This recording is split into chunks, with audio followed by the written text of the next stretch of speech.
حضرت ابی ہریرہ رضی اللہ تعالی عنہ روایت کرتے ہیں کہ آپ صلی اللہ علیہ وسلم نے فرمایا، جب تم جنت کے باغوں میں جاؤ تو خوب میوے کھایا کرو۔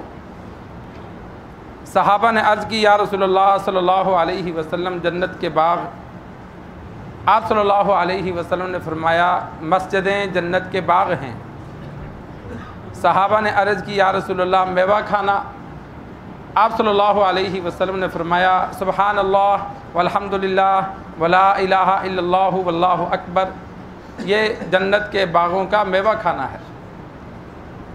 کل مسجد کے آداب کا ذکر ہوا تھا۔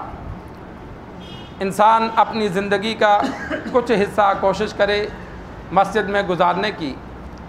5 وقت کی نماز کی توفیق ہو جائے تو فبہا، یہ بہت بہتر ہے۔ کوشش کی جائے با جماعت نماز ادا کرنے کی۔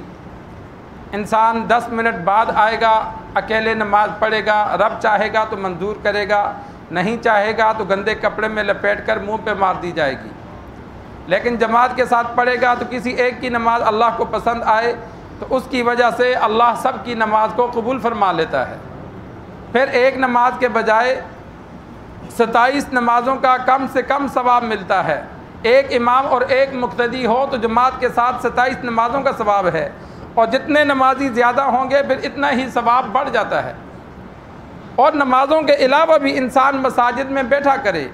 آپ صلی اللہ علیہ وسلم کی عادت مبارکہ تھی کہ اکثر وقت مسجد میں گزارتے تھے۔ صحابہ کی بھی عادت مبارکہ تھی کہ وہ جب وقت فارغ ہوتا تو مسجد میں آ کر نفل پڑھتے، مسجد میں آ کر بیٹھ کر تلاوت کرتے، ذکر و اذکار کرتے۔ انسان گھر میں بھی تلاوت کرے، ذکر و اذکار کرے، اور مسجد میں بھی بیٹھا کرے۔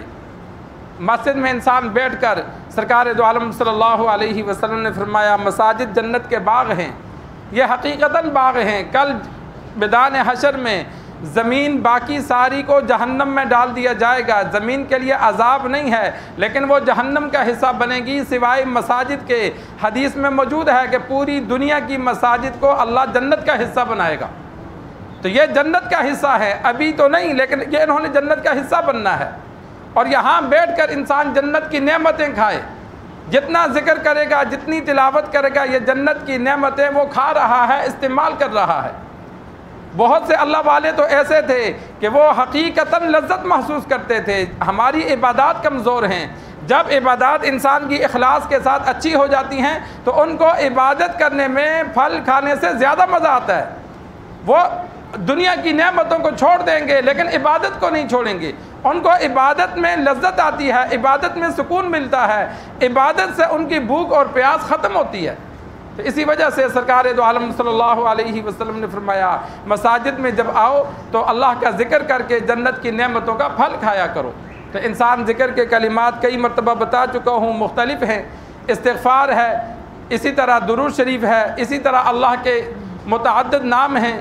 تو مختلف اذکار انسان یاد کر لے اور روزانہ کا معمول بنا لے کہ روزانہ میں نے اتنا پڑھنا ہے۔ اس سے زیادہ پڑھ جائے تو بہتر ہے، لیکن جو معمول بنا ہے وہ ضرور پورا کرے۔ اللہ سے دعا ہے اللہ ہمیں دین سیکھ کر، سمجھ کر عمل کرنے کی توفیق عطا فرمائے۔